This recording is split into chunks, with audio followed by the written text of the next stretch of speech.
Hello, hello, Kalu Kale. How are we doing today? My name is Notepad Anon and I write games for fun. So what are we doing today? Oh, I'm getting pinged by people.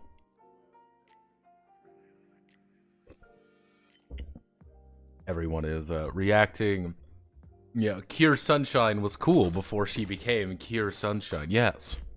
Welcome to the Cure Sunshine Experience Requiem. Being Maguka is suffering. Sorry, Mara. We're not Magukas today. We cannot be suffering. Suffering is our antithesis. That is bad. I want you to get an idea of like, oh no, I'm Maguka, I'm sad. A fucking Precure would give them a haymaker and beat friendship into them using the power of love. And it's like, damn. I wonder, do they ever throw a punch in Maguka? I don't think they ever actually throw an actual literal punch. Did you see the Niji-Sanji contract leak? Oh no. I did not see a Niji-Sanji contract leak. To give you an idea of my day so far, it has been wake up, make coffee, go to the store with my mom because she wanted to do big shopping today, and that means your boy Notepad has to carry everything. Come home, try to negotiate with my friends because my friends want to go on a trip to the Virgin Islands. No, none of these guys plan. I love my friends to death. There is no planning with my friends. Nobody has any idea what's going on. It's a fucking shit show. I love them all. So they want to do that. So I was working on that majority of the time. Then I'm like, man, I'm tired, and I just fucking fell asleep till about 5:30. Woke up, kind of meandered around a bit. I'm like, fuck it, I'm gonna get something to drink. So I went to get something to drink because I am a raging alcoholic. And then I proceeded to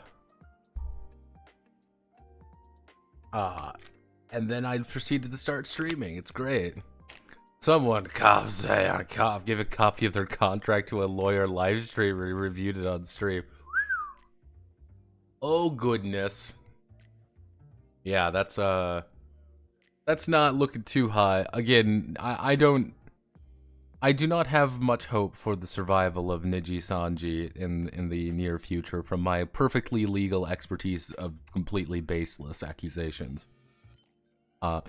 However, I was going to do something. Let's do a Precure VTuber. I mean, there's got to be something here. I'm surprised they haven't. Nope. Precure Virtual World. Is that...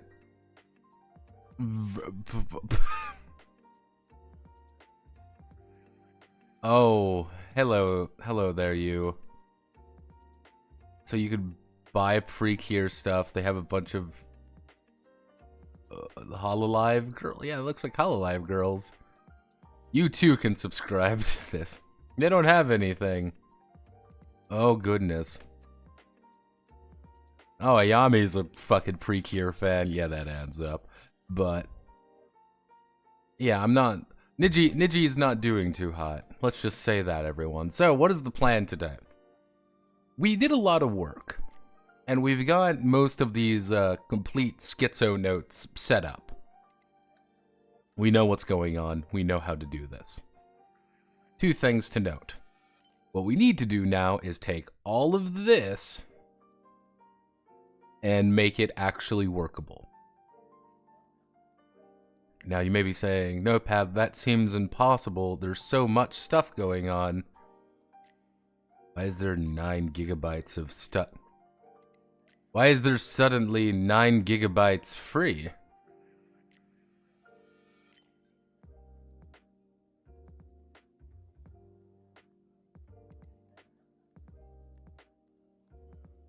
This is a really strange situation. I don't remember clearing anything out. I do not remember clearing anything out, and we're down to 9. Huh. Well, hopefully that's nothing too bad, but we're gonna ignore that currently. Generally, did my trash get cleared out or something? Maybe. Who knows? A little ominous, personally, but hey. Sorry, I got a little sidetracked. Admittedly, if we're going to do Animu in anything, it's going to be the pure pre-Cure game. Like, again, if you're going to have Animu in anything, it's going to be in the literal little Animu girl game. About little Animu girls. And you may be wondering, Notepad, why are you doing a little Animu girl game? And the answer is because I can. Now, the current name we have for things is Pre-Cure Transformation Phrase. Transformation Phrase. Now, we're gonna keep this. I am okay with calling this Pre-Cure Transformation Phrase because I think that's a charming name in a very weird way. I think that is a very charming name. It's to the point. What is this? It's pre-Cure. It's a transformation phrase. We don't know what it is yet. That's the point. We could probably call it pre-Cure transformation, and just drop the phrase. However, again, we're a weird Japanese game, so hey, doubling down on that idea may not be the worst idea we've ever had. So, first things first. Let's do a annoying, boring. The wonderful world of trying to find the right font for things. Now, I did find one font.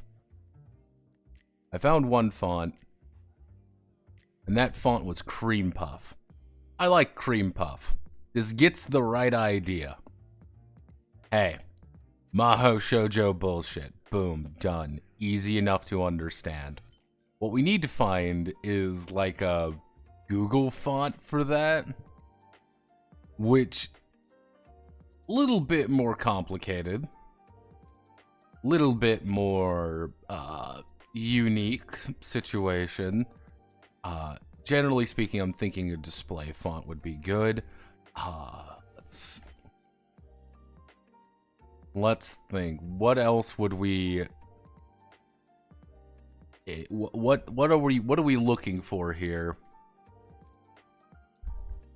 Because you may be wondering, why are we talking about fonts today? Why are we doing all of this boring shit? Because this is important stuff. Because we need to set up the document so we can kind of set up what we want to do here.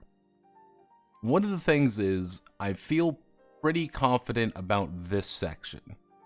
Kind of the idea of scenes, kind of bleeding into the combat. The thing is, this system, this idea over here, is good on paper. Will it go anywhere farther than that? I don't know yet. Mostly when it comes to this. The issue is, I don't know if combat has enough stuff going on for this surrender bonus to occur. The current thing I have so far is everyone would get a special attack counter back, or you would get the use of an item back.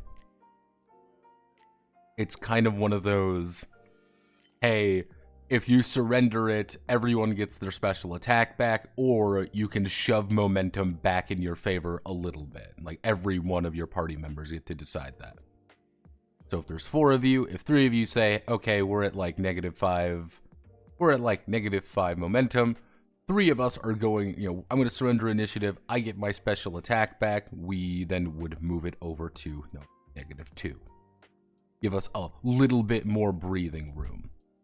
Does that work? Don't know yet.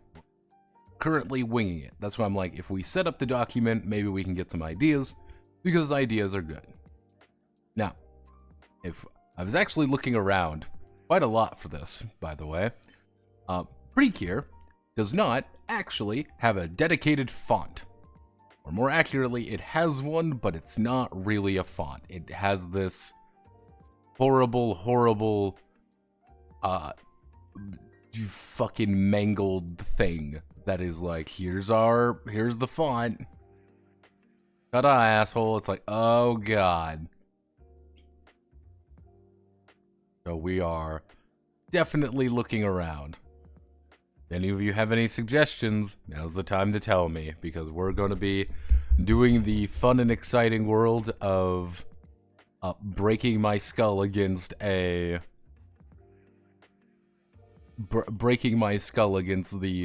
wrath of inane things I give myself. Everything has to be perfect, because if it's not perfect, what's the point? Let's think. I mean, immediately, like, Lobster would work, but Lobster is such a fucking meme font. You know, Lobster is a meme font. It's a funny meme font, but a meme font. Like, fucking look at this thing. I use this for the JoJo game. Can't use it here. So, let's just...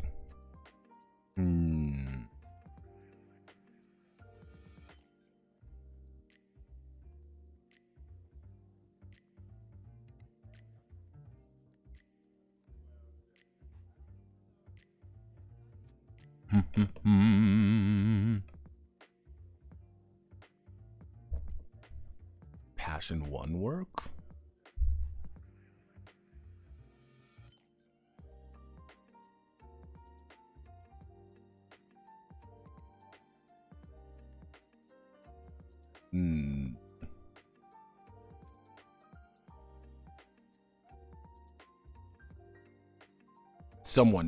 Surely someone has made a Precure font. You would think that. They have not. It's most of the time when you look at, like, oh, I want the Precure, I want the actual Precure font. The most they have are things like this, or it's like, oh, this like Common Writer Precure 20th official CGI font Fox. And I'm like, what the fuck are you on about? Like, they literally have a fucking doujin, which is, here are the fonts of Precure. Like, it's like, what? Why do you have the fonts of Precure? They don't actually have them for, like, what they are or how they operate. No, it's just the actual fonts. They really don't. Because you gotta remember, like, Precure is not huge here in the West. Like, that's one thing you kind of gotta understand, is that Precure are not huge in the Western sphere. There are people who are Precure fans in the West, but not really that many.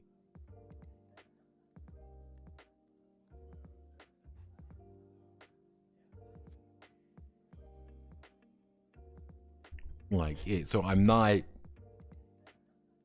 am unsurprised, let's just say, that there is no font. In case you're wondering, I did look at the Common Writer font. Brandy MF is a variant based on the Precure font.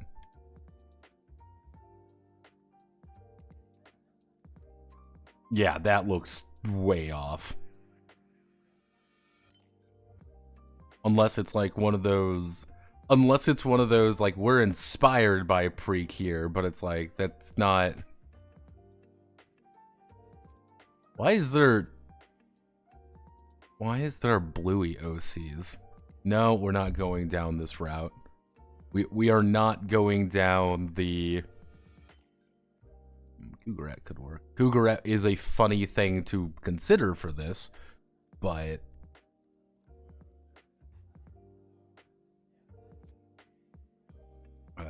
Curry style.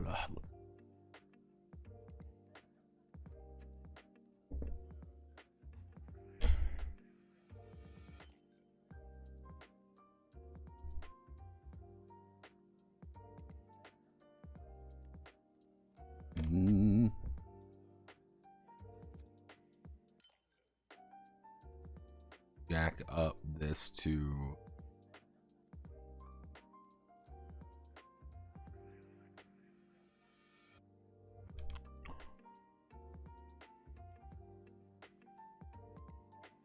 make it pink and give it a yellow outline. Let's see. I want to make it pink. Actually, let's play a game. Let's play a fun game, everyone.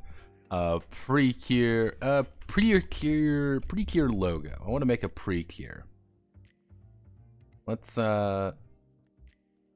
this is Smile Pretty Cure. We all love Smile Pretty Cure, everyone, right? We are Smile Pretty Cure's strongest warriors.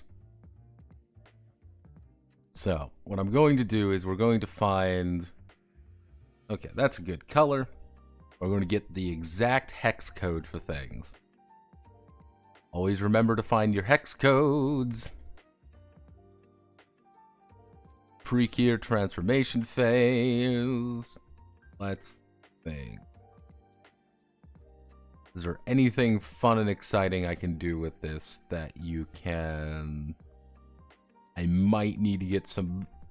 I would probably need to get some fancy pants stuff going on to make it work.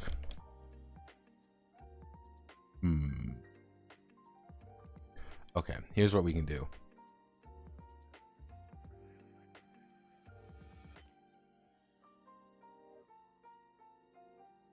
Yes, I want to download the font. Now, are you going to be this is the important thing. Will it be cringe and have a singular font? Yes, it's going to have a singular variant of it. Now, this is where pain and suffering comes in. So we've got this. Why is this painful? Because they do not actually give you every variant of the font. I have no real idea why they don't give you the variants of the font. But you kind of see here, like, oh, well, why is this, why is it only like regular? However, if I go here, there's a bold version. Now, here's what we're going to do. Hello, Precure. Hello, Smile Precure. We are going to open up with the PDF viewer. We're going to open up paint.net. Hello, paint.net, my beloved. Here's the Pretty Cure logo, of course. We downloaded Cougarette. Let me see if I can find it. See, so, to give you an idea, this is Cream Puff. And why I actually like Cream Puff for this, situation, which is a very silly thing to say, however, is this is a very nice font and it gets across the idea pretty well. This was legitimately the best option I have. This is not a Google font, by the way. I had to find this. This was a bitch to find. So this would be Cougarette. If you kind of see up here, there's not really a real bold option. If I were to PDF this, I wouldn't have these options. So let's think.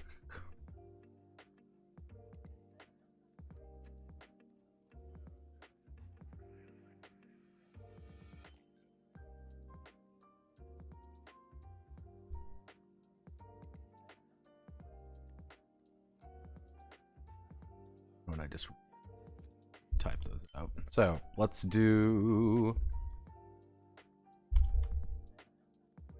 We do Pretty Cure. Level Funks. So we want to select this. We want to give it a. What if we just hit that? We just do.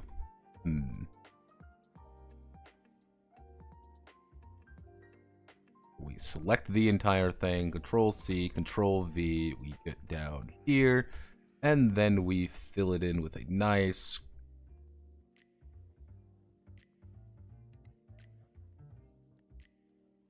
little bit difficult to read, but it's yellow outline.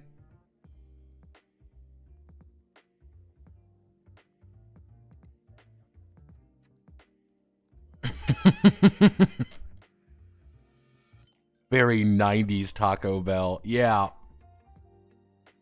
So this is a little this is a little bit of a meme one, but you kind of see here just the way that even if you want to know how I do 90% of my drop shadows, it's like this, by the way. I literally just use the paint bucket tool. Oh, that looks awful. I literally use a paint bucket tool and change things, or I end up doing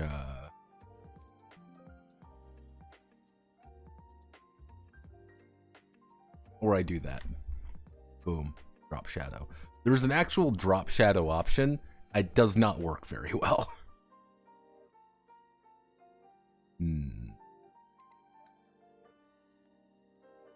So if we're looking here, technically if we want this to be... Let me see if I can remember how to do gradients correctly, because gradients are weak.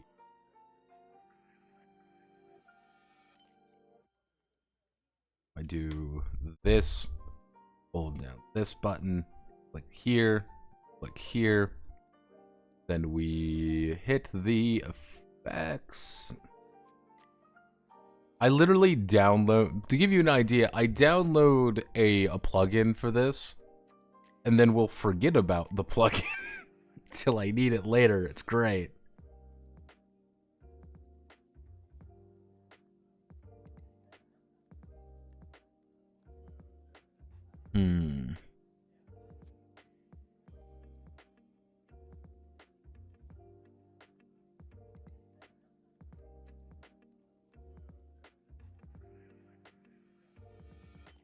Where's the fucking button? Not gradient mapping, that's a completely different thing. I fucking blind. I'm probably blind. It's somewhere in here. This is the this is the kind of content you come here for game design streams of, where we look at logos. How do we make the logo nice?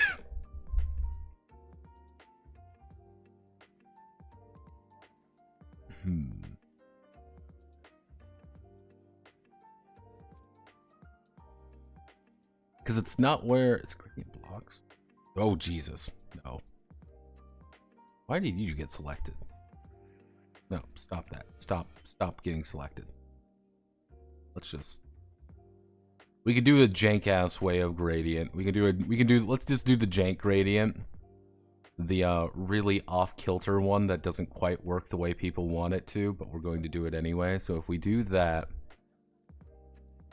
we just do 55. We get a good angle here, and we do that. Let's change it up to be a little bit more. There we go.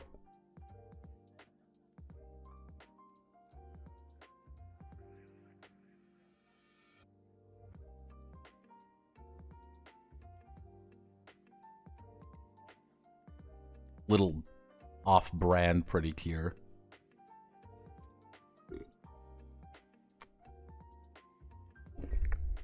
Doesn't mean we can't be fabulous.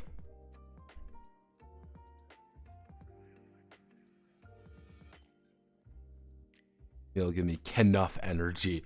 We're always Knuff, everyone. Never forget. So let's see. So you know what? We can make Cougar work. It's not perfect, but we can make Cougar work. What we're going to do is we're going to edit the color slightly. Make it a little bit more aggro. Yeah, there we go. Make it a little bit more aggro. If anything, what we'll end up doing let's do. If anything, what we will end up doing is.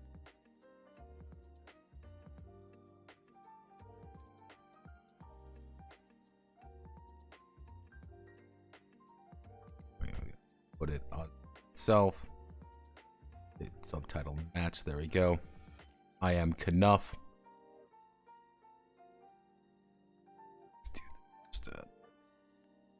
But generally speaking,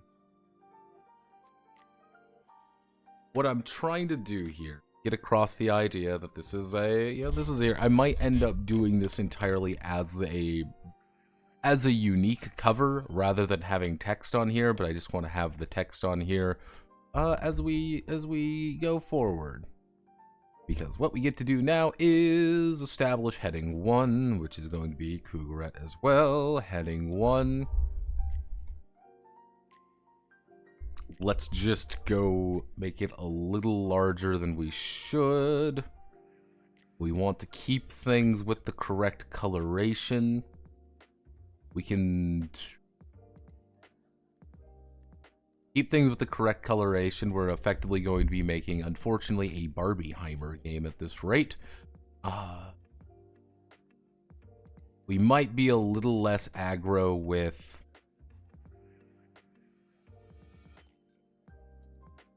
We might be a little less aggressive when it comes to the heading colors. We need to bring that down by 6 points, so that would be... We're at 22 right now. 26, 4, so we would go down to 18. 18 for heading 3. There we go. Now we get to do the hard part, choosing a body font. So, I want to find... Just give me some lorem ipsum, baby. All I demand is some lorem ipsum. Give me 3 paragraphs of lorem ipsum. Put that in right here. Okay, so let's change things around a little bit to make things nice and easy to understand. Let's bring it down to 10 so we get a little bit more room per page.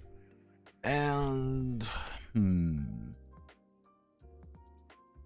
Not Gardo.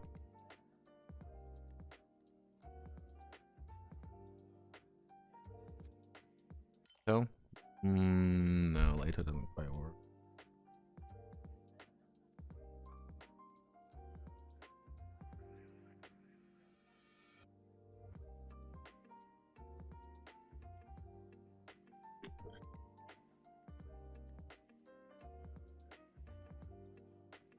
Nanum Gothic is...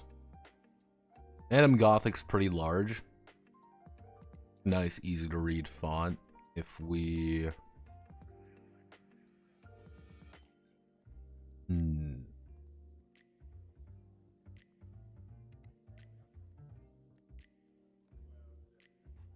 Who could have guessed? Liz is autistic about font choices. See, I like Archivo. Archivo's a fun font. Archivo does not print well on anything.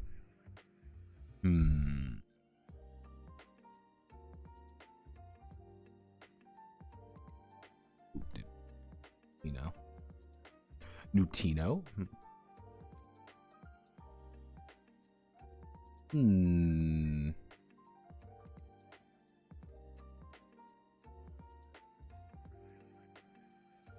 We do Nutino normal.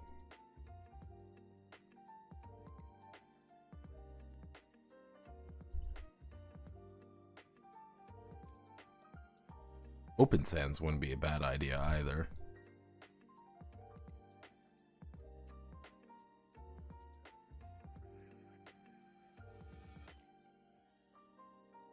Okay, so here's option A. This is Nutino.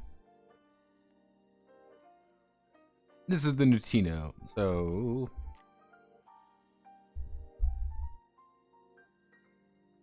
the Nutino option.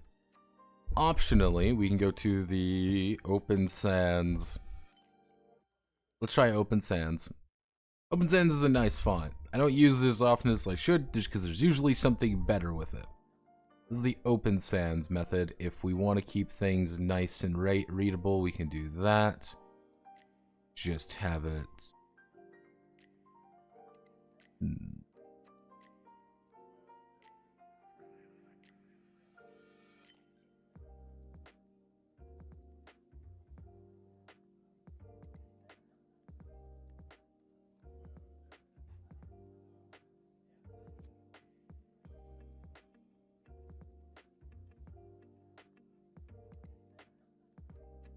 Barlow's a little thin, a little small.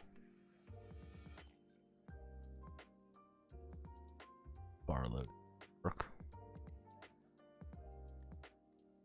Print abso-fucking-lutely not. Absolutely not. I've never actually used Times New Roman for a game before, fun fact. Never once. Ubuntu? Ubuntu's little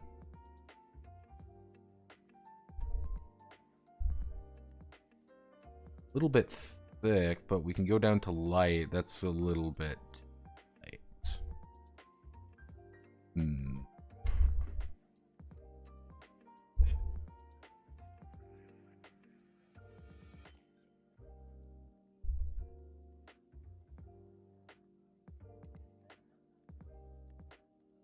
Oh no. Give me 1 second. Let me attempt to read this. I take my glasses off. Hey, Notepad, I'm ready. Concept system with mixed TTRPG with TCG. Basically, cards would be your spell list. Do you have any? You think that having to roll for each card would make the game too slow? Or should I just make the usage of cards successful every time as long as the player pays the cost of the card? Well, archive finds difficult to replicate an archive. Let's see, the cost of the card should be payment to prevent it being OP, and the randomization element drawing it from the deck should be good enough. Yeah, that's what I'm kind of getting across. It's, generally speaking, when you draw a card, you are immediately putting yourself at a, in a situation. It's kind of the situation in, like, fucking Yu-Gi-Oh! Where a guy just top decks poorly. Just like, yeah, congratulations, you have a bunch of really stupid, broke-ass cards. It's just dead, but it's like, well, like, this just isn't very good. I have nothing of value here. You think, like, I've just rolled poorly. On the other hand, you might get a good card, but that's kind of the fact that your spells are going to be fairly one-shot because you're going to have to place down the card, burn whatever resources it is for it, then it just goes off. If the character has a lot of really good cards, probably they don't have a lot of resources to play with. If they have a lot of shitty cards, they probably have a lot of resources to play with. They're just burning their hand. So yeah, I wouldn't put the 2d6 in unless you are giving them like a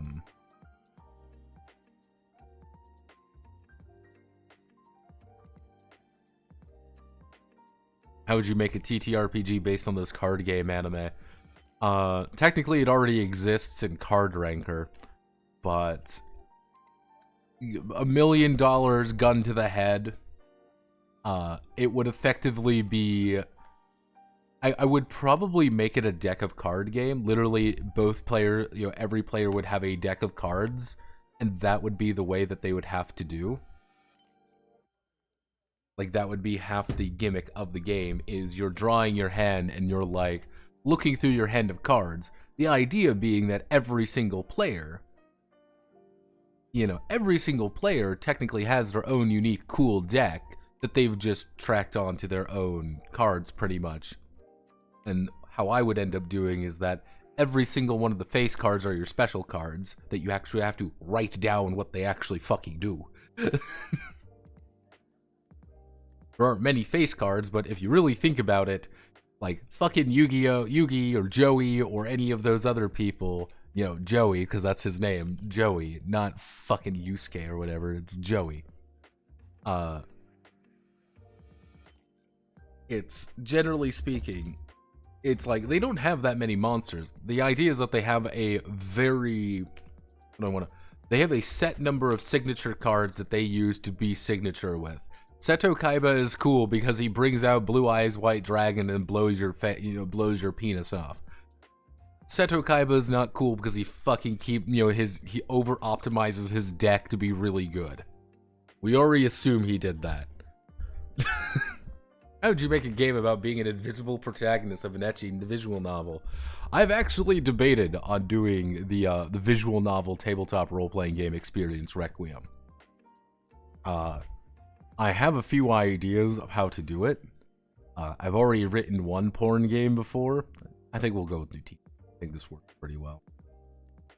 So if I break this down, we want to have this as the preface.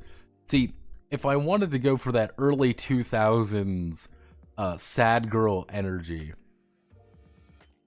like permanent sad girl energy, what I would end up doing is making the entire document like ethereally light blue. Let me see if I can I even make this lighter? I want to make this as light as physically possible.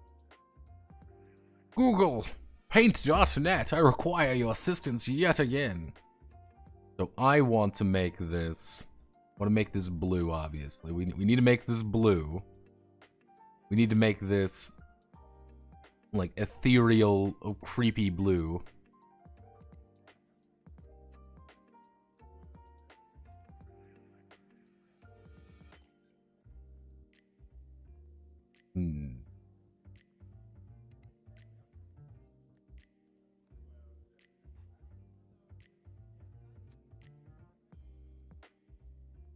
So we need to make this. Oh. Yeah, we've established that. What if we go?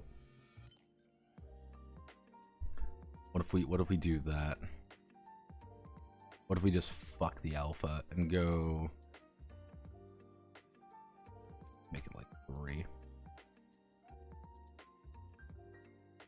What if we make it 2? We are treading on dangerous grounds here, everyone. Dangerous fucking grounds. Permanent sad girl energy, circa 2012. Ow. The idea of role-playing wise that'd be fantasy where players are adventurers with magical powers in the game. Magic is very chaotic, so random witch spell of your deck you get in combat.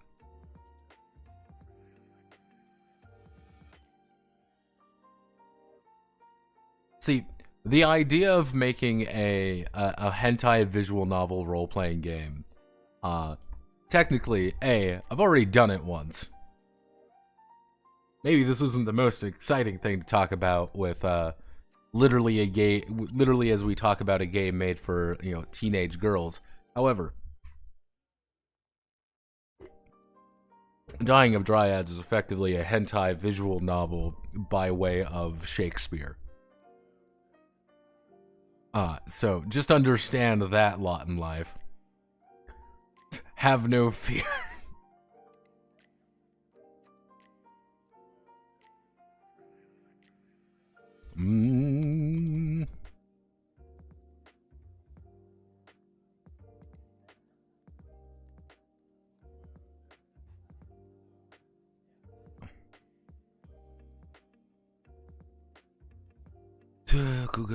Cugaretto.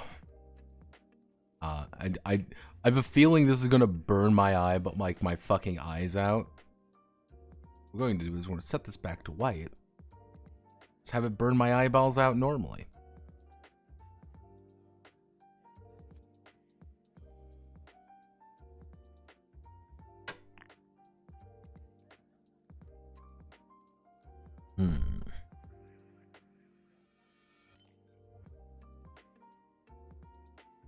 Okay.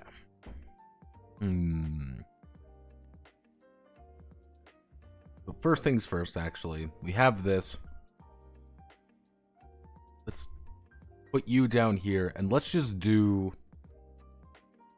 hammer out notes. Right now, right here, right now, we're going to make this 15. We're going to do this in order. So, first things first, we need to talk about the preface. This is just introduce the game. Easy enough. I do a preface for every single game. Every single game gets a preface because I feel that is important to introduce what the fuck is going on, and of course, myself, because I'm an egoist. Then we're going to have to probably immediately go into explain pre-Cure. Like, even down to like...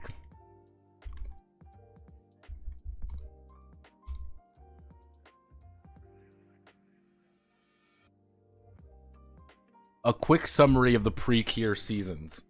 Honest to God, giving every pre-Cure season, like, here's literally just a paragraph of every single one, just taken from, like, a Wikipedia article, effectively. Or taken from the Wikipedia, taken from the wiki itself, being like, here's the situation, this is what, like, kind of just leading this up to it, and saying, this is the, like, fucking history. Part of me wants to do that, part of me does not. Then we would move into playset creation. Now, playset creation, if we go up here, this is what we're really working with here. So, we would need to establish who are the Cures. Who are the Cures? Who is the antagonist group? We're going to have to give them a better name, but like generally speaking, this is step one. Step one, who are the Cures? And who is the antagonist group? Who are we actually fighting? Who are our protagonists and who are our antagonists? Then we get into gimmicks. Cure actually would be Cure gimmicks. Again, I need a better word for this. Cure gimmicks, fairy helpers. Fairy helper actually should be the nature of Cures, nature of fairies, because every single one they have fairies. Then we do the nature of the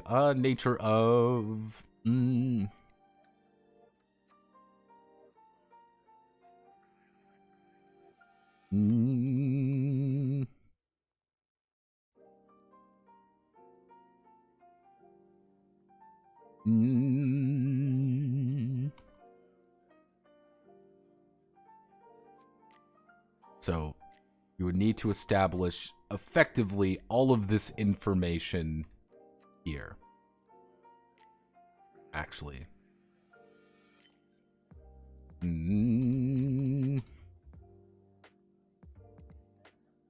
Nature of our Cures, the nature of our fairies. Step 3.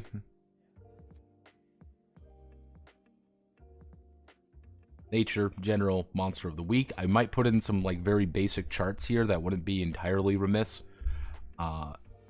Then at that point, it would be... then it would be step 4, which would be...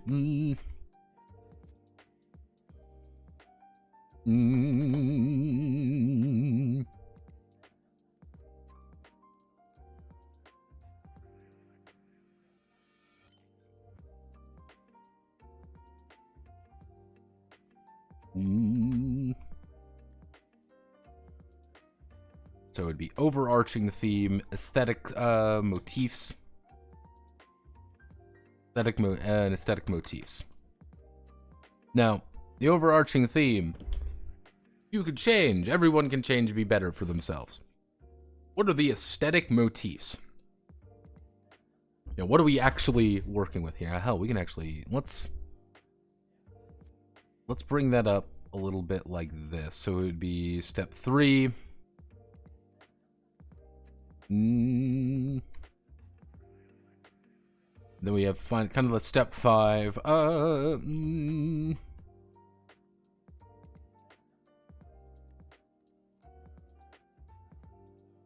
Cures want to... The Cures need an end goal, just as much as the villains need an end goal. These are not mutually exclusive, but they are opposing. It is, we need to restore the Great Heart Tree And by restoring the Great Heart Tree, we have saved the world. We've saved the world from the Desert Apostles. Desert Apostles, of course, want to destroy the world. That's kind of the basic goal. What is the actual end goal? And the thing is, you should know the end goal. And you should know what you're actually working toward, even if your characters don't quite understand. That should be an important thing to kind of understand. This is your playset. The most basic premise of what we're working with here. Like, let me think. So this kind of covers... Everything here is kind of covered. Everything above here is just like, okay, we've kind of got the basic premise, basic idea of what we're going on, and I should do...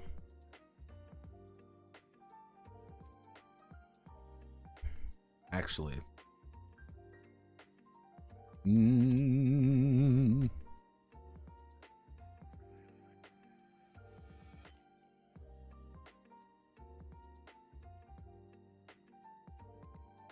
Now, mind you, this would literally be like 2 paragraphs, or like 4 paragraphs. What are the base assumptions of a playset? Generally speaking, the characters are younger. The characters are going to be between, roughly speaking, 13 to about 16. They're not going to be very old. If they're younger, they're going to be in middle school. If they're older, they're going to be in high school. Generally speaking, they are going to be in school. They're all girls. Let's call a spade here. Everyone's going to be a little anime girl. That's just the nature of pre-cures. That is the nature of how they function. That is the nature of who they are. It's an important factor of how they exist. And that is something that happens. End goal for each group, and then we do...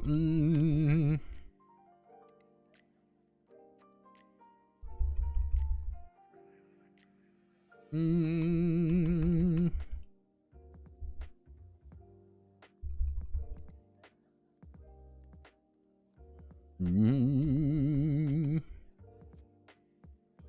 we go. End goal for each group, and then we do...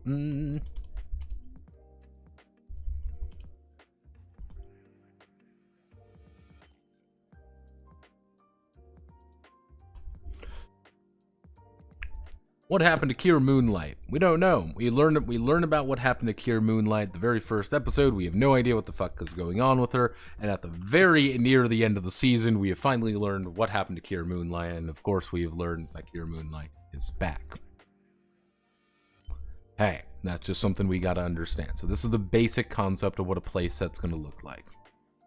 Which, if we do... So then we're going to move to...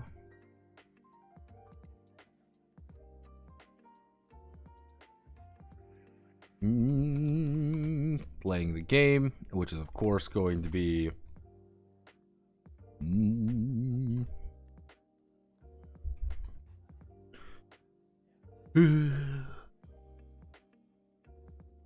playing the game, pretty simple stuff, nothing too exciting.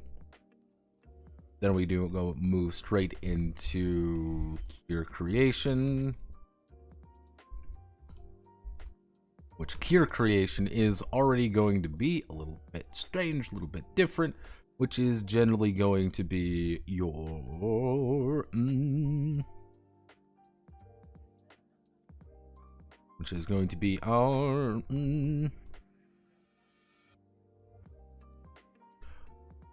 I'm going to pretty much say we're going to focus on this first. Like before we get even introduced to our skills of how good we are at hurting people or throwing a haymaker, we're going to establish how good, who do we have as family?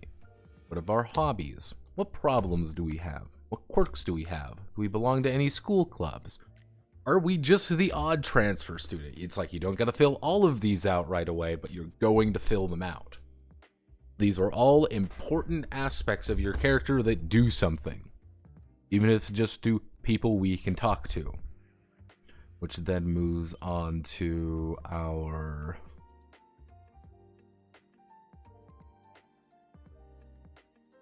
then moves straight into our... And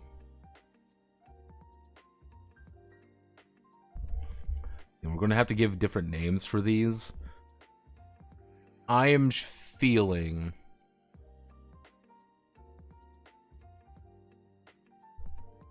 Personally, at this rate, I think a 4-3-2-1 and then a 3-2-1 is the absolute easiest to understand.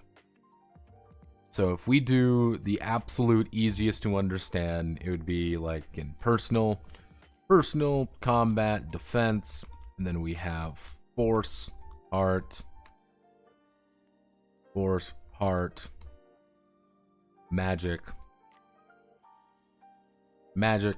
clever, again, names pending, and we say, all right, cool, we want to determine what it is. Let's just roll a random dice. Okay, let's say personal is our 3. We have a 3 in our personal attribute, and cool, and defense, and we have a combat of 1 and a defense of 2. Now for our 4, so let's see, 1, 2, 3, 4, let's see, 1, 2, 3, 4, let's just do 4. Who gets our 4? 3. So magic, we have a magic of 4, and we have a force of 3, and let's say we have a heart of 2 and a clever of 1. So our total stats with these current setup, with this current setup here, our stats, our attributes of our anime girl would be action 6, fight 4, block 5. Our heart, which our heart is 2, so we would have words 5, appeal 3, will 4, actually will 3, wait, will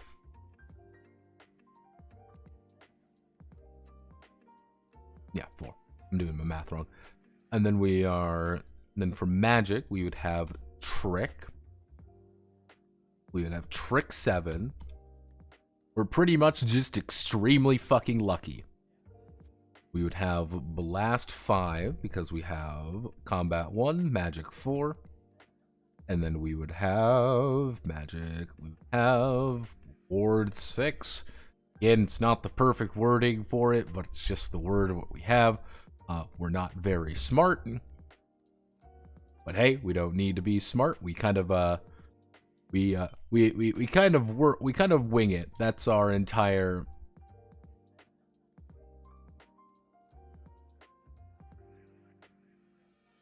There we go.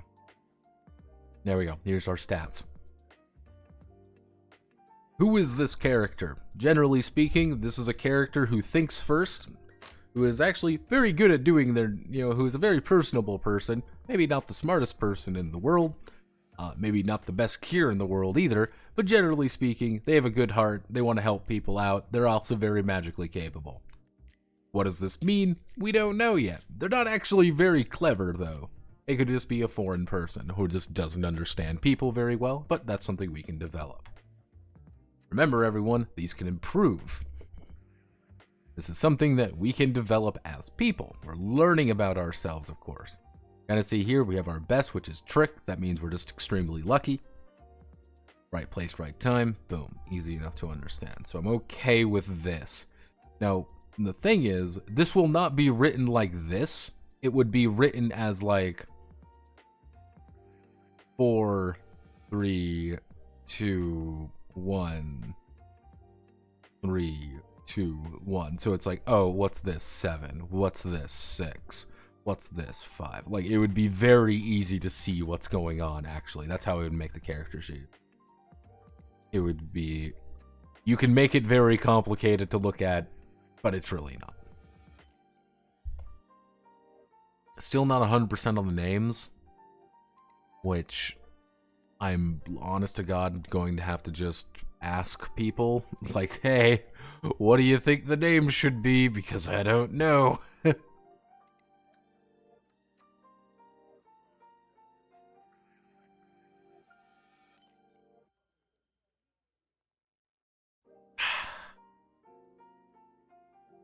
Curly style.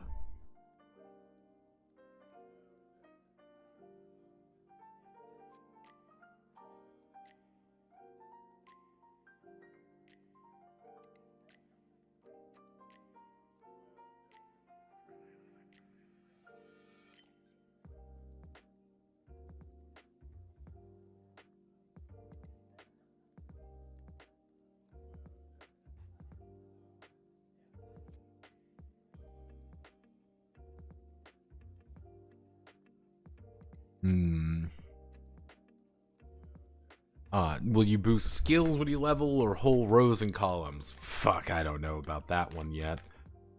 I would say individual skills. That would be my thing. It would be kind of individual, but you would get a lot of points to spread around. It'd be like, you get 3 points to spread around, which doesn't feel like a lot, but it's also one of those things of like, hey, you have a very clear indication that you have gotten better. You, the player, have now a more visual indicator of saying, hey, I started out with a 4 and a 3. You know, it's like, I started out with a 3 and a 3, and I had 6 in it. I have 9 in this now. I've gotten better at this particular thing in my life. A little bit more of a visual improvement. Especially if you start with like, oh, I have a 1 in combat, 1 in force, and my fight's really bad. I have a god-awful fight. But at the end of the campaign, you have like a 5 or something with a 1/1. That means like you clearly spent time improving it. Like you have become a better, being able to better take a swing, better swing at people. Like, okay, here, this is a little bit more, I wouldn't say kinetic, a little bit more visual. That, and generally, I'm afraid that everyone would just always invest in the column, not the row. Which would be what I would end up doing, because you just get more bang for your buck by investing in the column. So if we just do it individually, being like, you can improve what, like, you get 3 points and you can improve it among any of these as long as they don't intersect. Which would be like, oh, hey, you can put 1 in action, 1 in appeal, and like 1 like this, or you can do like here or something. So it's kind of like, hey, you can put them anywhere. However, you kind of got to spread them around a little bit because you are improving. You are getting better at life.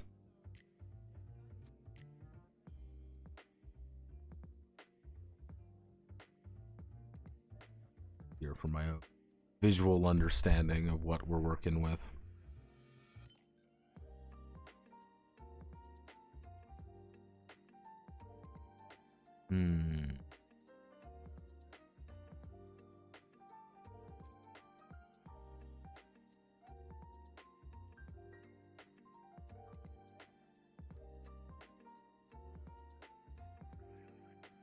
Okay, so generally speaking, I want to write in my finisher. Let's say Gran.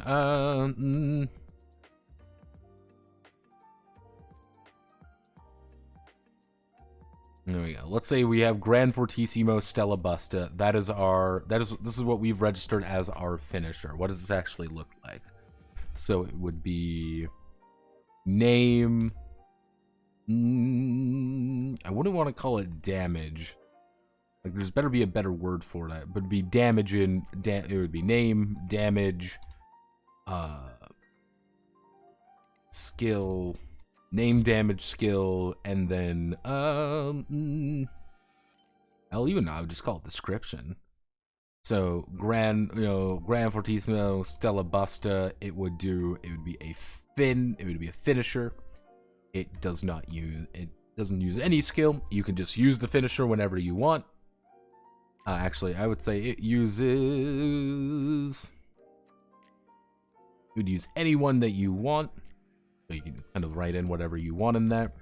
And then it is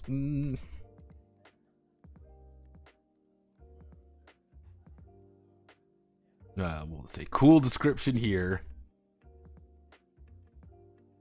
But generally speaking, if we want to do a cool, I want to do my awesome, you know, super. Let's just say like a super kick. Let's say it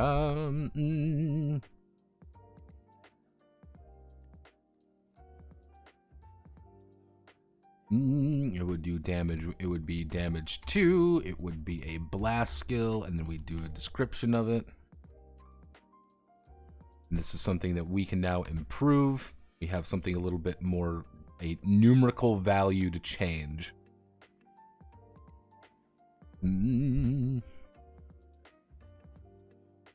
Actually, unless we would need to put in...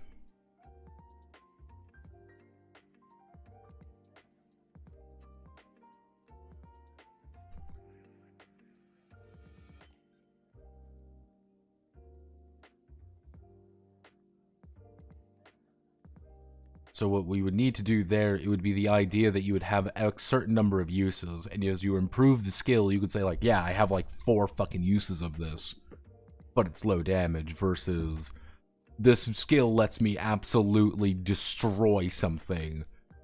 Counterpoint, I have 1 use of it, which I'm going to need to do. Which I'm going to need to use the surrender for bonuses.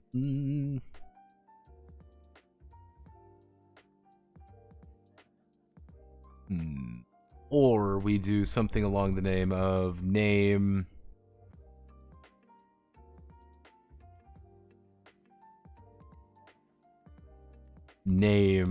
type charge, like how many charges you have of it or how you charge it. Nah, that's a little weird one. Again, it's that question of, do you want reactive, or do you want active or reactive? Currently, with how combat is going, all right.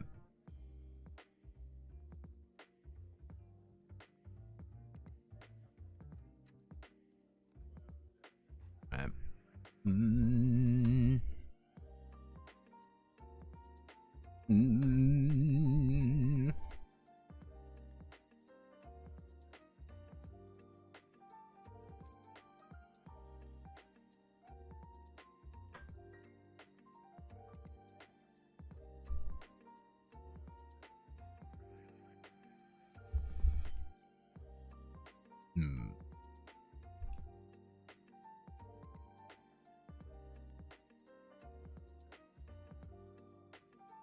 Link attack and link finisher, this would end up just being a...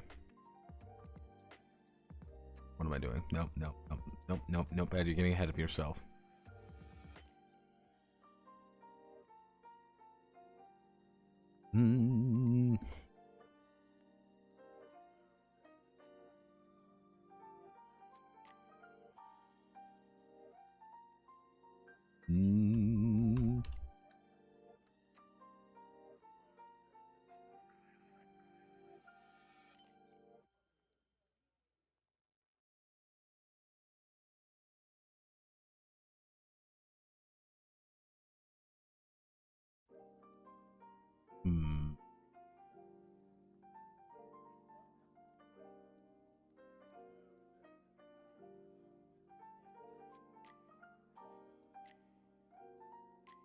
We do the cure creation, personality and problems.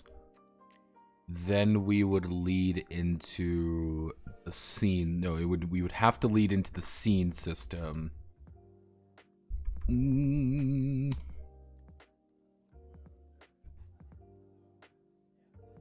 Which would be explanation, which would just be effectively explain narrative scenes, explain structure of narrative scenes.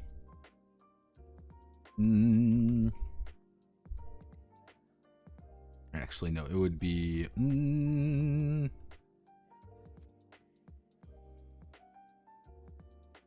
explain what narrative scenes actually do and what we're supposed to be doing with them, and then we do the structure of narrative scenes, which is the round robin, which is going to be the cycle system.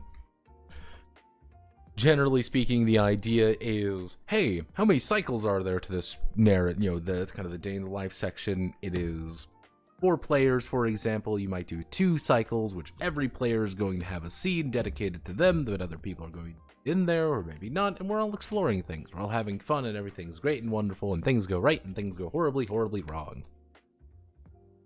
But generally speaking, someone's going to show up. There's always going to be a problem. Then we immediately move on to...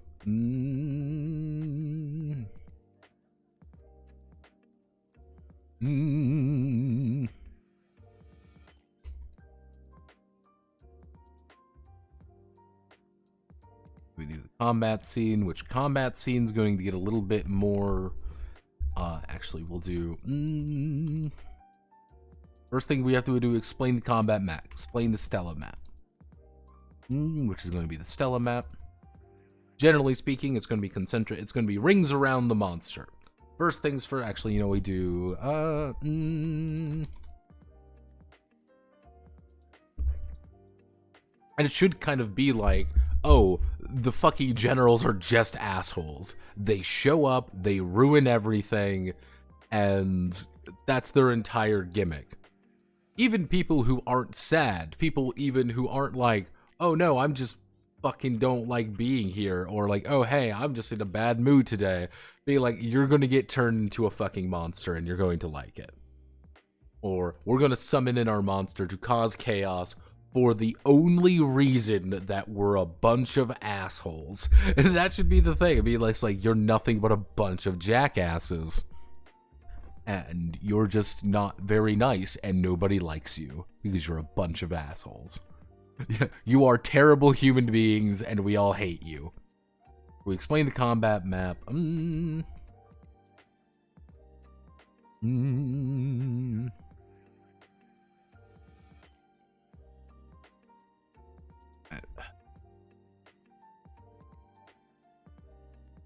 So, staggering. Generally speaking, staggering is going to go in for the chain attacks. Effectively, if you work together, you're going to do a chain attack. You do a chain attack, you can do a stagger stun, which is going to let you knock out their abilities. Which, generally speaking, we shouldn't worry about. Actually, we should do...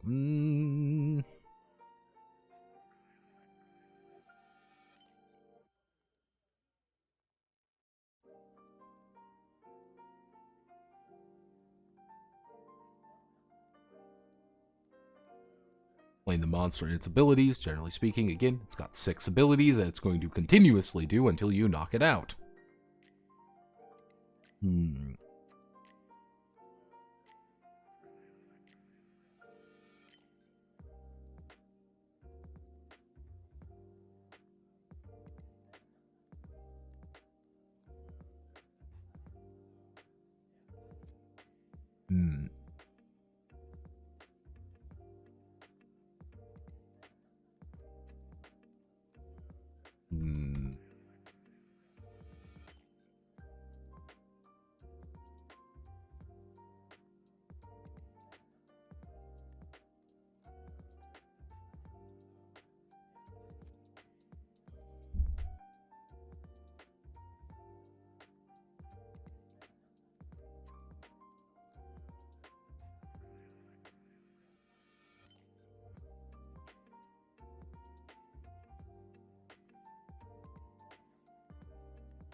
I've been consulting this fight a lot just because it's just actively there.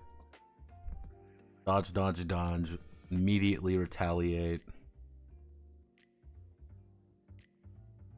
But it doesn't pan out. Fucked. He never really has the perfect advantage. She's retaliating, but she is not surviving. She does not have the momentum. She is losing this fight. She's getting her shit kicked in. Trying to parry it, but you can't.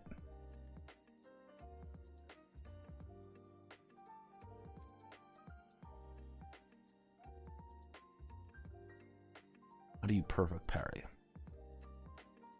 How do you perfect parry? That's the question. This is the important question. Do you parry with skills, with like an ability, or can you parry with the dice naturally?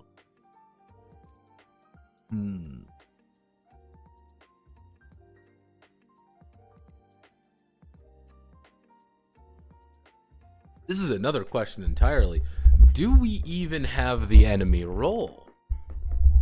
Should you as the GM roll? That is a very, very different question.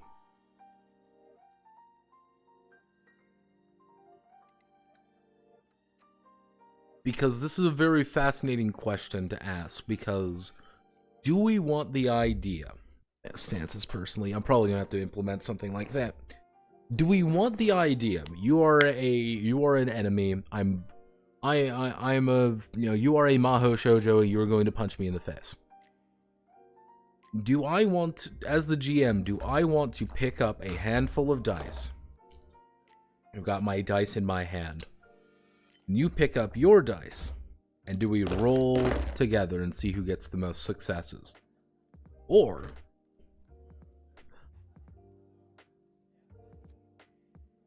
do we move to the enemies don't even roll?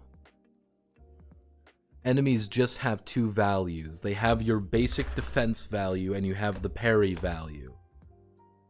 If you perfect parry, if you roll a number of successes to beat it, and then some more, you perfect parry, you steal initiative. Contrasting that, if you roll for an attack and you don't hit it, and you roll under the number of successes, they get the initiative back. You always know what you're going to hit, and you always know what you need to do. Which we can then augment by... Do we want to give them perfect information?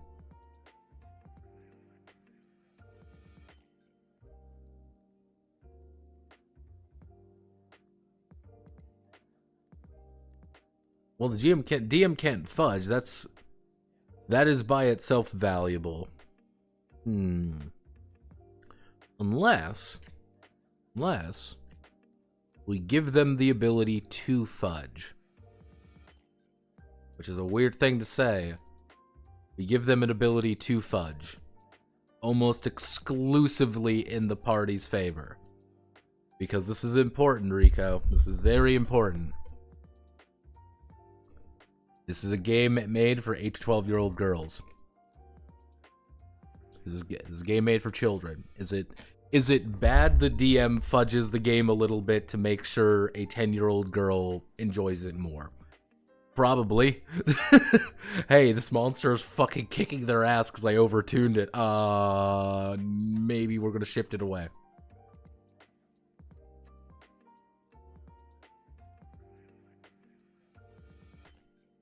Not tune up necessarily, usually tune down. We're not fudging, we're putting it... It's not fudging, it's in the mechanics. Actually, you know what we can do? Let's drop the idea of attack versus defense die. Let's drop this concept and do attack. It would be die versus set value. Die versus set value. and the set value would be... You would effectively have a full, not black, you would have a full, just a block and a parry.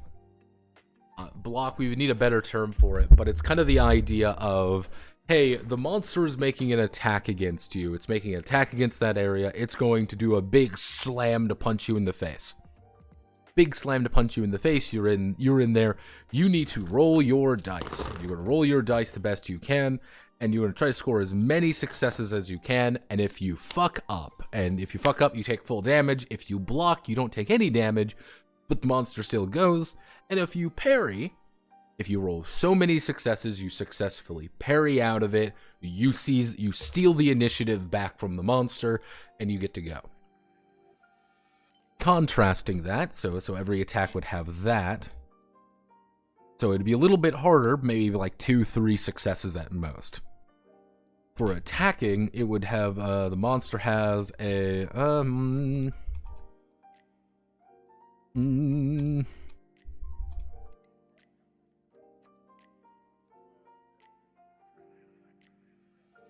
So the monster has a set target number to hit. If it fails, it steals the initiative back from the players.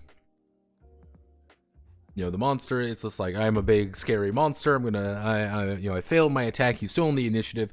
You say, okay, let's go, and I'm gonna roll 8 gajillion dice and punch you in the face really, really hard. Feels like I should have a similar idea of like, it just, like, you've hit it, but it just doesn't do a ton of damage because it just, actually we can do,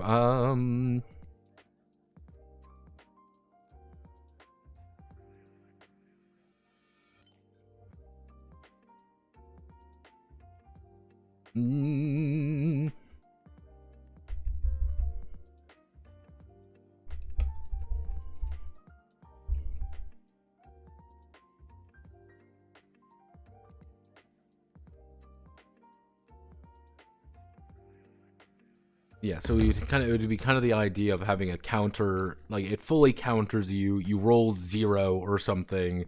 You roll no successes. You fail catastrophically. It counters you. Deja vu. I've been in here before. I've seen all of this before. What's going on? I'm having a stroke. Please God, send help. Everything I've seen here has happened before, even though it has not. Oh God, I've seen it all before. That was a lot of deja vu there. I don't know what happened there. Weird. Deja vu. But I've hit you. I've swung my attack. I've swung and hit you. And Maho Shoujo, perfect counter. I perfectly block. We steal initiative. I'm going to attack you. I roll dog shit. 0 successes. You perfect counter me, which is not impossible. You can roll a bunch of 1s. You roll a bunch of 1s. You immediately get countered. You can roll a glance where you don't roll your full hit and you only get like 1 momentum out of it. Most of the time, this is fine because most attacks are going to be these really basic attacks that just generate 1 momentum. So they're a lot more easy and a lot more reliable. So you're like, okay, I have hit you, I've done 1, but I've only even hit you at your glance value. I've glanced off of you. I still get something, or I might get everything. Like, if you're just doing basic attacks, then yeah, glance is a full hit for you. Do a full hit for, like, say, a special attack or something similar to that. Congratulations, you've done full fucking damage. Which, if you have full damage, let's say 4 momentum, then yeah, you've done 4 momentum, which is going to put things in your advantage. Counterpoint, there are 4 of you. There's 1 monster. Now what we can do though, we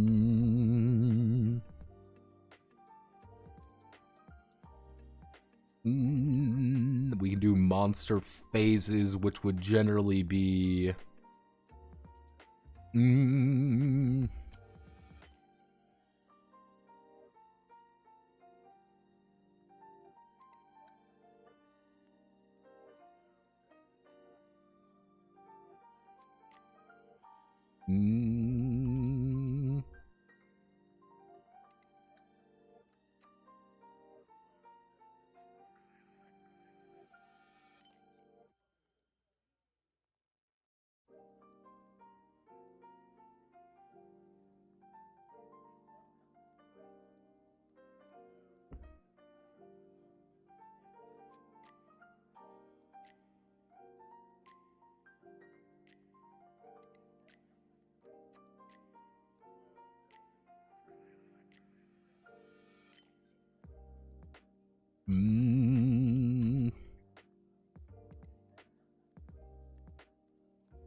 So this would be the idea of our literally inbuilt fudge mechanic.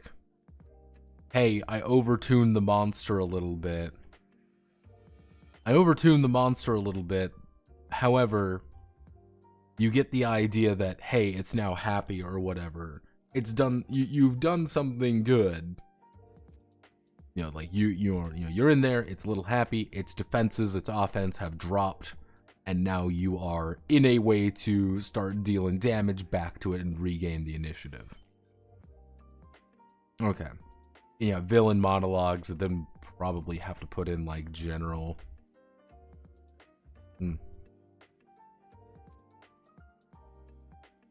Okay, yeah, no. That's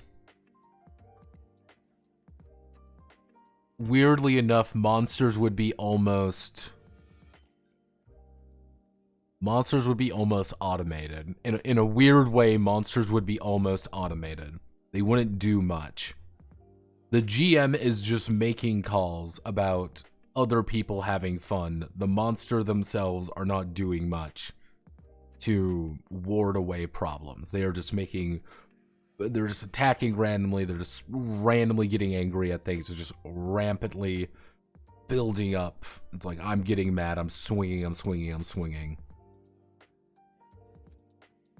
Until you perfect play parry it. We blocked damage. We've parried it. You've been hit. You blocked it. You parried it. I countered, it countered me. I glancing hit it. I did a full hit.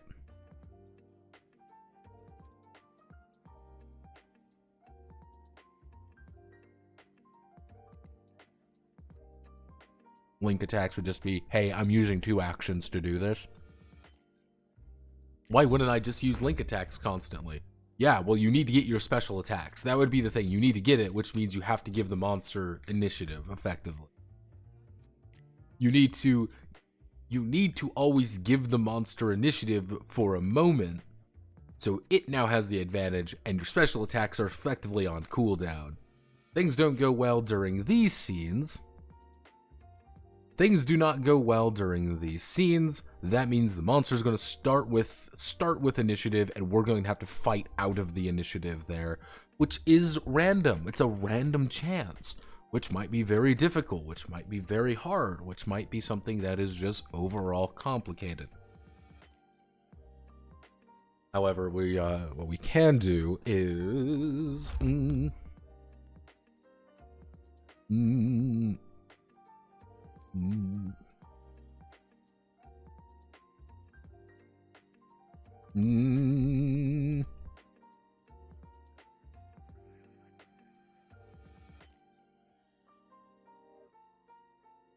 there we go. The idea of fighting a dark precure, they're going to break the initiative a little bit with the idea of being like, yeah, they're playing by the same rules you are. They might give you the attack, immediately fucking counter you, because they're going to be rolling dice, immediately counter you, and then just blast you with Dark Fortissimo or whatever, and then blow you up. It's just like, yeah, that's what Dark Precure do. They don't care. They play by the same rules you do, and those same rules are also, well, giving them a lot more toys to play with, because they're just a lot stronger. Counterpoint with the Dark Precure, they don't have the power of love and friendship, otherwise known as friends. They are a lot more powerful individually. They are not more powerful together. So,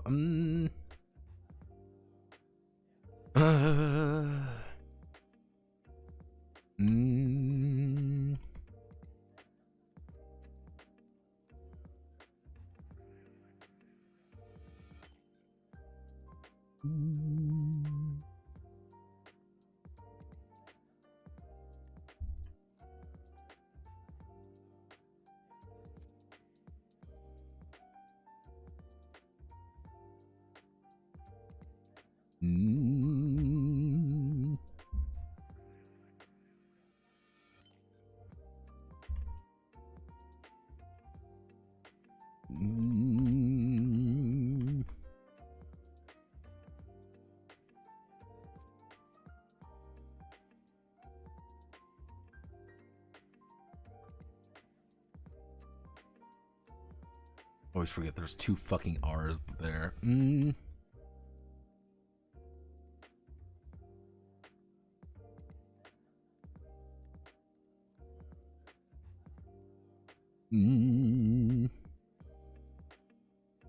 Adieu.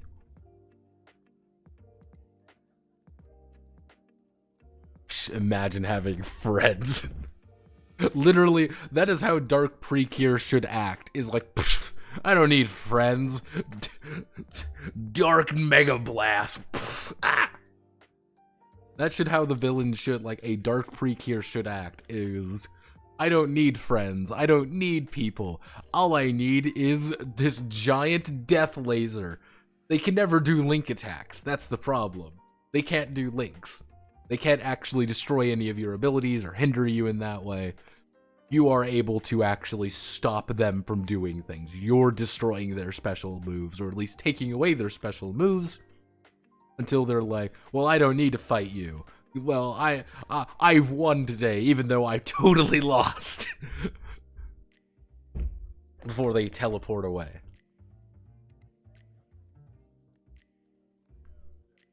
Now, general features are going to be a little bit weird because, like, generally speaking, I'm going to be basing it off of a vast majority of the villains from Heartcatch, because the villains from Heartcatch are actually really interesting because they're all stupid.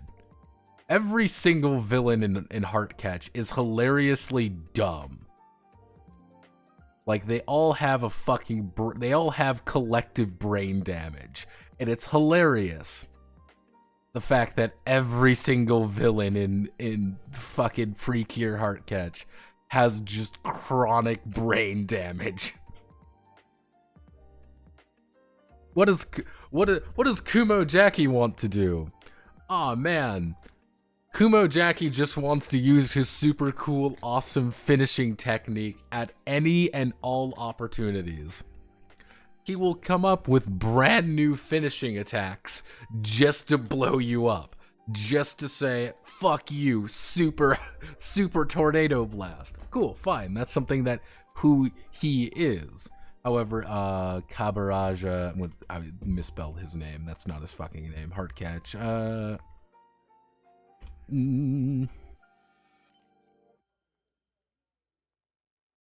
Kobaraja. Also, chronic brainworms. This is important.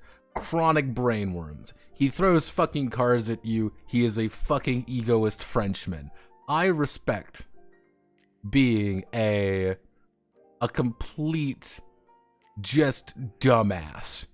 Like, yeah, what does he do? He shows up, he ruins everybody's day. What does he actually do? Well, every single one of his things is a certain way, and that should be something the generals contribute to their things. Save me, evil brown woman. She never will. Loves the tambourine. Hella hey, but also, why are you salty about tambourine, notepad? Is Dark Precure. They show up every now again. It's not just one. They usually show up as like an antagonist villain, or maybe they're a one-off, or maybe they're it's literally like the evil variant for like an episode or two. Heartcatch is the one with like very distinctly with like a main antagonistic force called the Dark Precure. But sometimes they do encounter villainous Precure who are just not very nice. Case in point. Generally speaking, I'm okay with having a Dark Precure, and it would what I would effectively put in there is the Dark Precure is effectively someone on the exact same potential as you. That's an important thing to note. They are the exact same concept and idea and fighting prowess as you, the players. They operate on a very different spectrum. They are supposed to be a big problem child. Uh-oh, I'm getting my shit rocked. This is bad.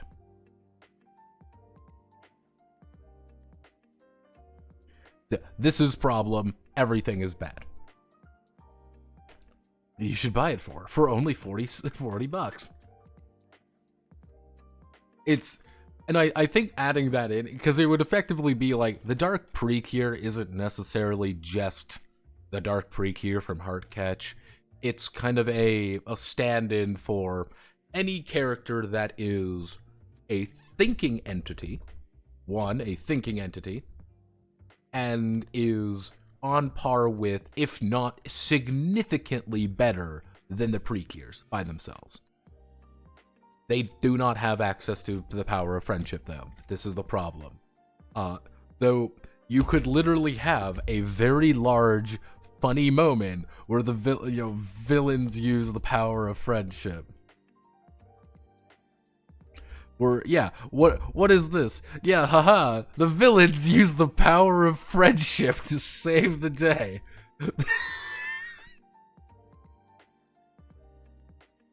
Yeah, it's just like, yeah, it's like, stop that right now. Stop that this fucking instant. You are not allowed to use the power of friendship. We're gonna befriend the shit out of you. It would also serve as a pretty good example of like, here's some just dark doubles for you to fight. But yeah, that'd be kind of the idea. Dark Precures, I think, serve a good purpose. And it's better to have rules for something like that than to not have rules for something like that. But yeah, alright. Generally speaking, you do the epilogue scene, and then I would probably, I'm going to put as a note for myself is like,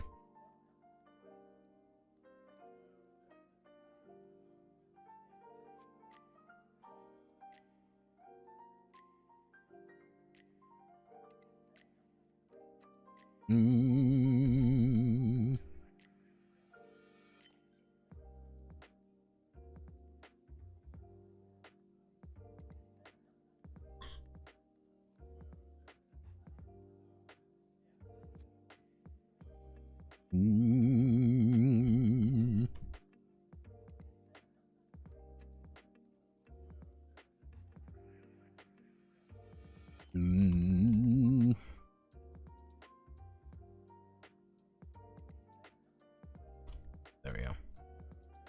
Generally speaking, I don't think this game is going to be extremely...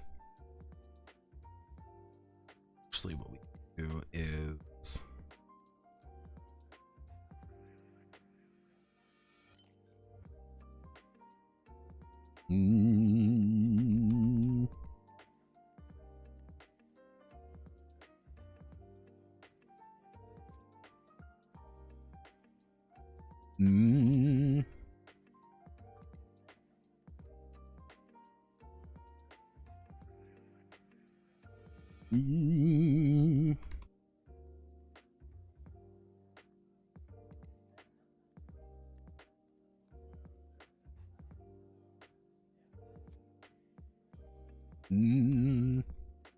It's gonna sound relational. That's kind of it's a weird way of wording it, but it would be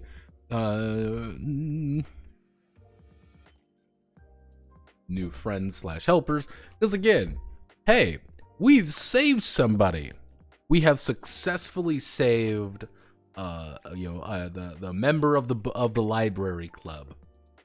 We need help. Well, hey, we know the member of the fucking library club. We helped her before. She likes us. We like her. She likes us. Let's talk to the member of the library club. Boom, done. Yeah, it's relational. Kind of a more relational advancement, and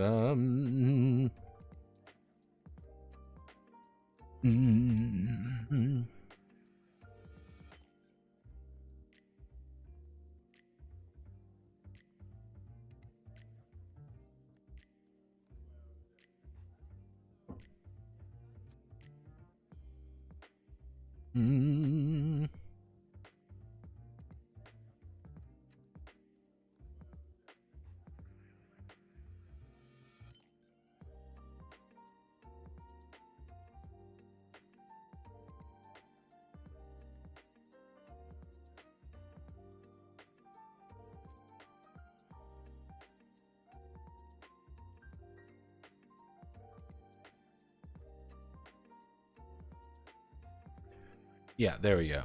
Effectively, every episode you're going to get something. We're always going to get a sprinkling of attribute points to improve ourselves, to get better at fighting new and improved monsters. Hey, we have gained new heart seed to improve the heart of the world. We've gained new hope to stop the bad end kingdom, whatever the fuck it is. Hey, we've got a new friend who's willing to help us. We've got a new partner who's willing to assist us. Someone has had a bad day, and we have helped them fix their bad day. They want to be our friend, and being friends is good. We love friendship. The power of friendship is nice. And just Panoply items. You just get stuff. Here's a new toy to play with. And that should be an idea of maybe not every episode, but like, hey, you've done an entire thing to get a brand new toy to play with. Here is a special new item that you can use once a session to get an advantage. Hey, here's the Heartcatch Mirage. Here's the fucking Tract. Here's the Destiny monocle or whatever the fuck it is. You've got a new thing to use your new item with your new toy. Cool. $40, please. This is $49.99. Your child, your daughter / niece / cousin will start crying if you say you cannot buy it. You will be effectively known as dog shit for the rest of your life, even if she doesn't remember why she did that. You will buy her the Shiny Tambourine, and you will like it. So we've done that, and that's kind of the idea. It's kind of those one-shot items that we can use every now and again. Unironically, I will probably cite ciphers from fucking the cipher fucking system. Even though I'm not a massive fan of the cipher system. The concept of one-shot items I'm not too opposed to, which does remind me I need to set that up right now. I'm gonna do that now so I don't forget.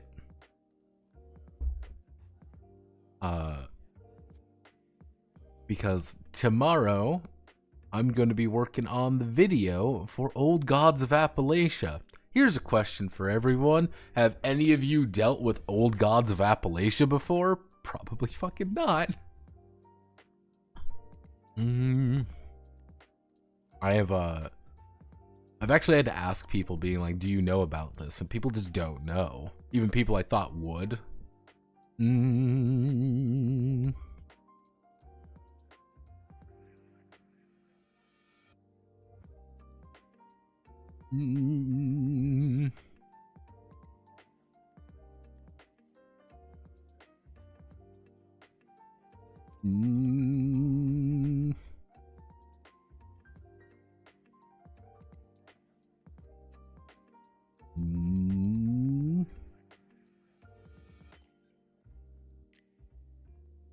Let's see. Yeah, it's like running the game for a younger audience, running the game for an older audience.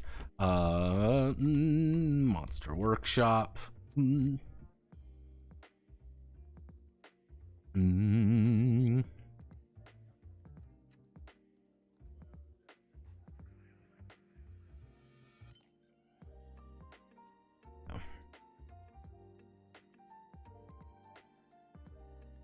This should be enough.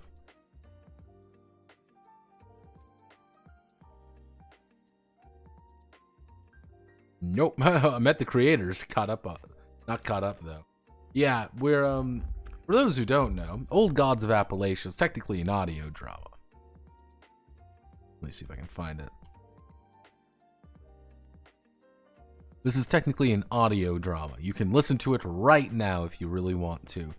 They released a role-playing game. Most certainly, Monty Cook released a role-playing game for it.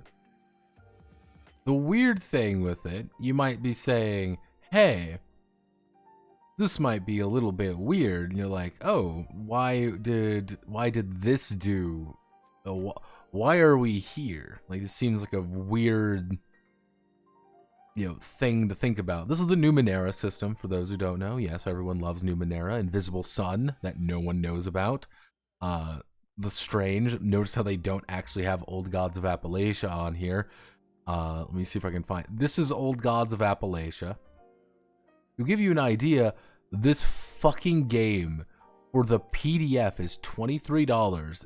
For print, it's 70 fucking bucks. It's fucking expensive. But you get kind of the whole shebang with it. The weird thing with Old Gods of Appalachia is that reading the book did not make me want to actually listen to it. And that's kind of the problem.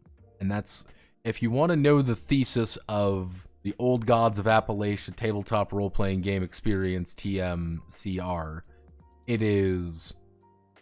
This is a game, if you really like Old Gods of Appalachia, you might like it. If you do not like Old Gods of Appalachia, it is not going to... This is not going to get you to turn on to it, and there are other systems that do this better than that one. There's a very certain demographic that says, I like Cypher system, I like this, I like, it's kind of like, I like the Cypher system, I like Old Gods of Appalachia. And what I mean by, like, I like Old Gods of Appalachia, this does not mean that, like, I like the idea, I like the premise, I like the vibe. It is, you like the series. Because there's a few weird things in this that I'm not a huge fan of, like citing their Patreon in the middle of it. Yeah, there are sections of this where they say, oh, this is a Patreon exclusive. Which I'm like, what the fuck? I'm like, no, don't do this. Stop that. Stop that right now. Do not cite your Patreon exclusive content in the fucking role-playing game. But it's little things like that, and it's like, then you have to fight Cypher system, which by itself is like, there are people who like Cypher, and there are people who do not like Cypher.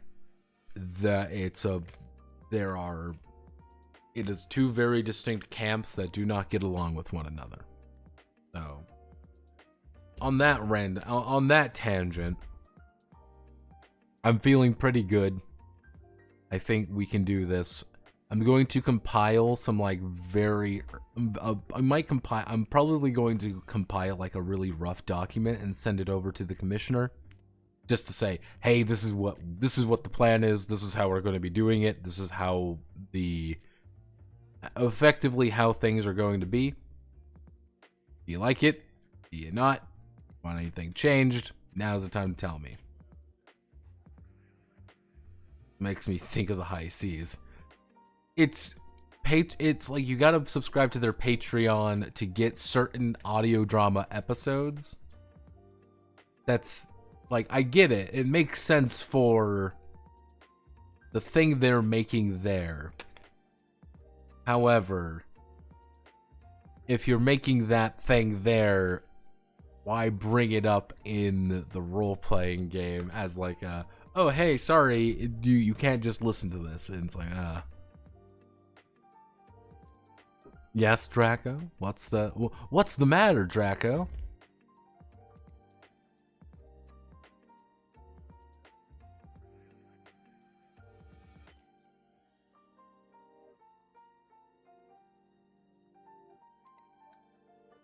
I gotta fucking save my voice.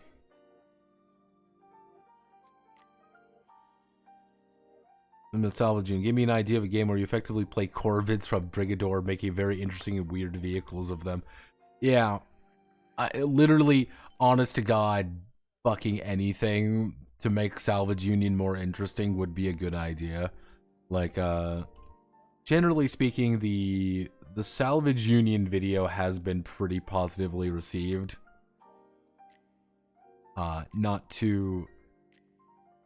It's been pretty positively received. People seem to like the ideas behind everything with it. And people might be a little harsh on it, but, like, I think the thing for me is Salvage Union is just a bunch of, like, just bad ideas put together to make a worse idea.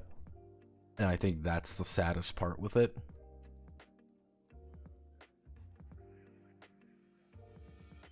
has a weird DIY system that isn't very good. Yeah.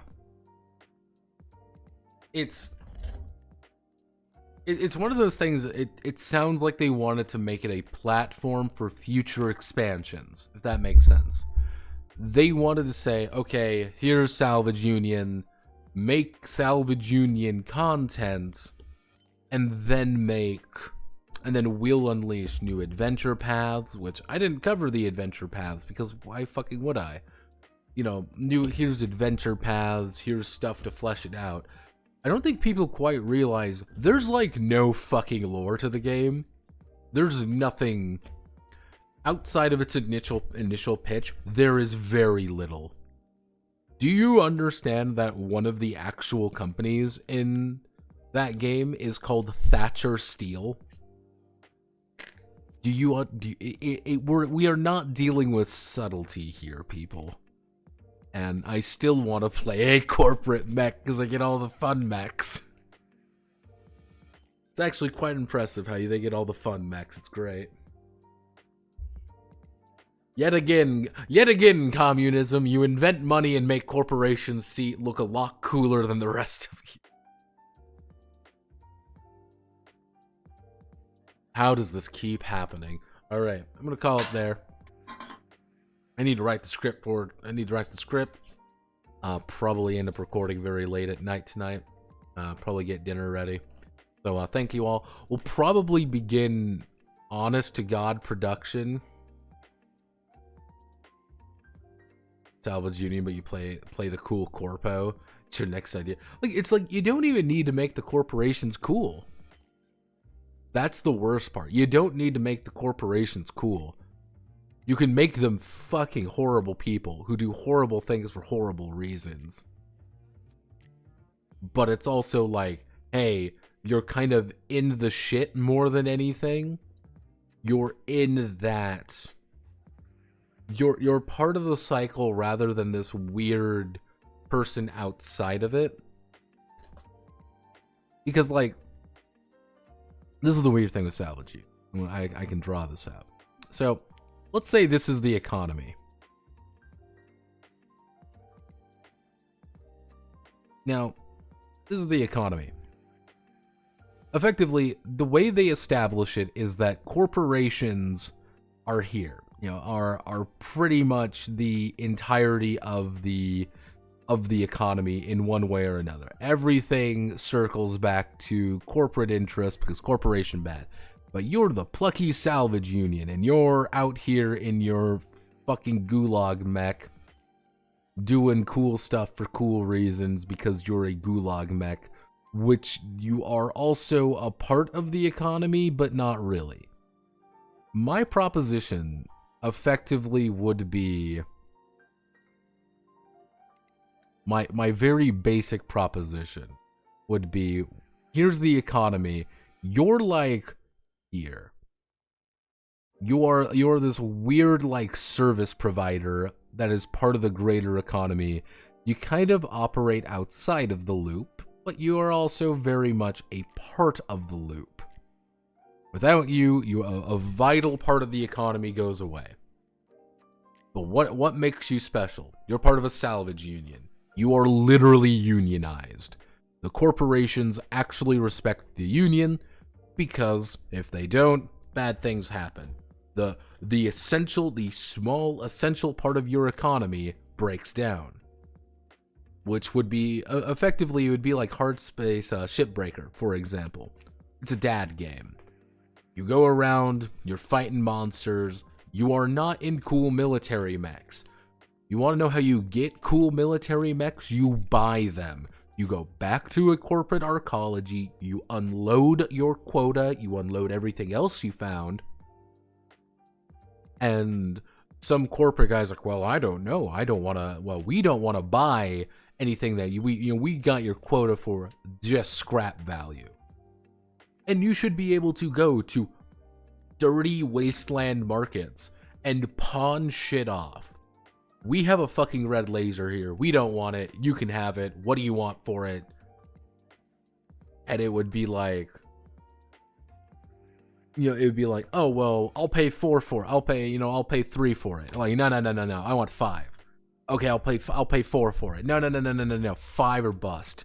And then yeah, it's and that's kind of the idea, is like you're constantly making that, you can dicker. Having a dickering mechanic would actually make Salvage Union a lot more interesting. Being like, yeah, you're trying to negotiate with what you have. Or very little.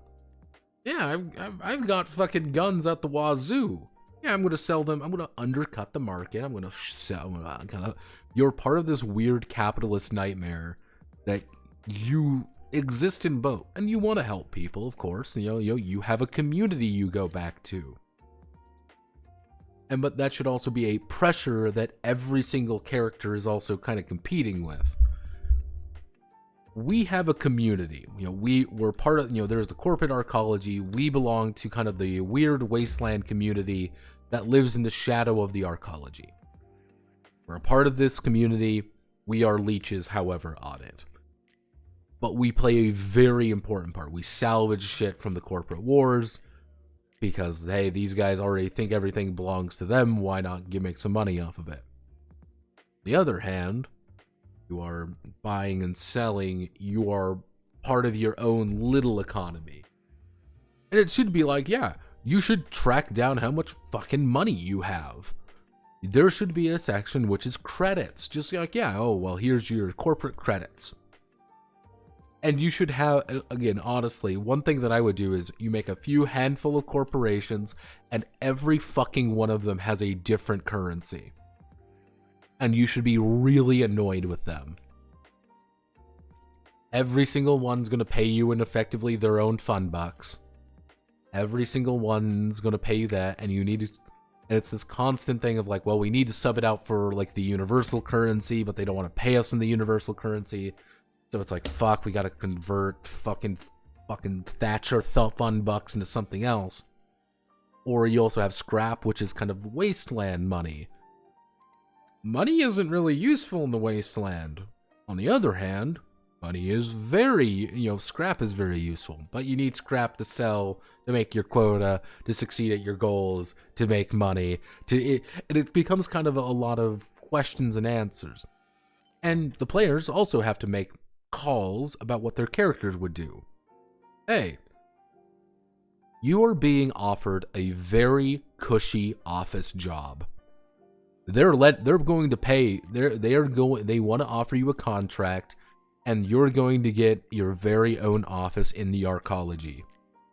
You will get an apartment. You will get everything you want. You are effectively, we're hiring you. Do you effectively say, fuck yeah, I got a real job now, and I'm going to be making good money, and I get to live in the Arco now, trading out that freedom of the Salvage Union? On the other hand, I am living the actual real life, and I don't have to worry about food every day. Versus like, oh, well, we just want to build up the community a lot because we care about these people. So you have that kind of idea of like, oh, we want to be selfish, but we don't want to be selfish. It's very interesting, and you can play off that. There's a lot of things that you can do with different characters, with different ideas, with different beliefs and different philosophies. And you could literally say, well, I'm going to take this corporate job because I know I can do a better job here. I can help more people sitting in an office than just fucking killing people every day. On the other hand, you took an office job and now you live in a very cozy apartment and you don't give a shit about these people. Why would you? Corporation doesn't. You've joined the corp. Congratulations. You're a terrible person. There's a lot you could do with Salvage Union. They chose not to. That's the problem. They chose to sandblast off anything that could be interesting with it in exchange for something incredibly boring. So, oh no, people have joined. I'm going to be calling it here because my throat's giving out. So, thank you all for watching. Godspeed, good luck. Hope you have a wonderful rest of your day. Love you all. Kissu, kissu. We will start hopefully on Friday. I don't like starting things on Friday normally, so I might end up doing like I might literally do a Grambelm stream just to kick off, just be like, we're just gonna spend the entirety of Friday updating Grambelm. just so we can start very confidently, finish watching Precure. Bruv, we got like 12 episodes. I think we got 13 episodes left. I feel we can probably finish it by Monday, by next Monday. So yeah, I'll kind of call it. I'll kind of play it by ear a little bit. We'll see what we can do. But thank you all. Goodbye. I'm gonna watch the Old God of Appalachia script now.